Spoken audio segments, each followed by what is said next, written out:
الحمد لله نحمده ونستعينه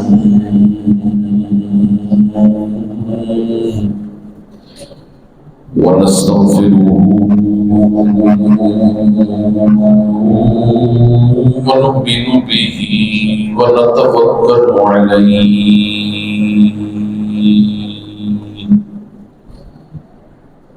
ونعوذ بالله من شرور أنفسنا ومن سيئات أعمالنا من يهده الله فلا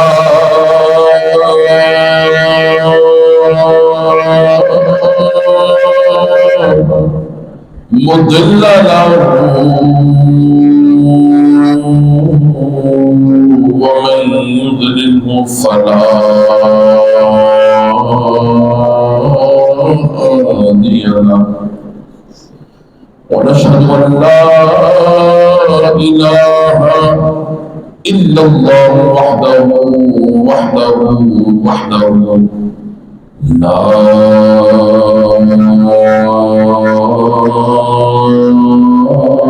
شريك له ولا نظير له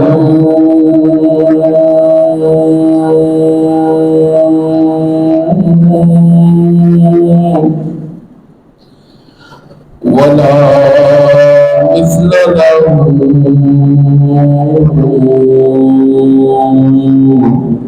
ولا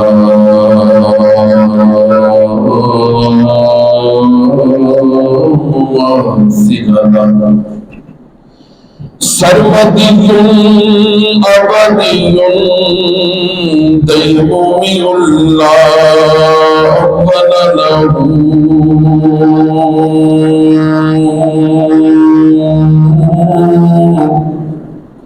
لا أول له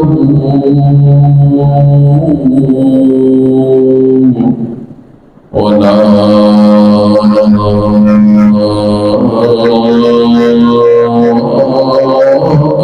آخر له ونشهد أن سيدنا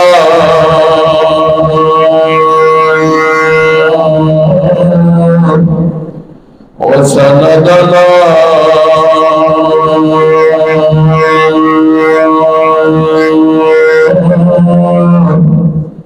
ومولانا محمدا عبده ورسوله أما بعد فقد قال الله تبارك وتعالى في الكلام المجيد والفرقان الحميد أعوذ بالله من الشيطان الرجيم بسم الله الرحمن الرحيم ومن يتق الله مخرجا ومن يتق الله يجعل له مخرجا ويرزقه من حيث لا يحتسب ومن يتوكل على الله فهو حسبه صدق الله مولانا العظيم وبلغنا رسوله النبي الكريم الأمين ونحن على ذلك من الشاهدين والشاكرين والحمد لله رب العالمين. نہایت واجب الاحترام سامعین و حاضرین، اللہ رب العزت کا یہ بے پایان لطف و کرم اور اس کا احسان ہے کہ جس کی توفیق سے آج ہم جمعۃ المبارک کی اس مبارک مجلس میں جمع ہوئے ہیں. اللہ رب العزت ہم سب کا یہاں مل بیٹھنا اپنی بارگاہ میں قبول و منظور فرمائے.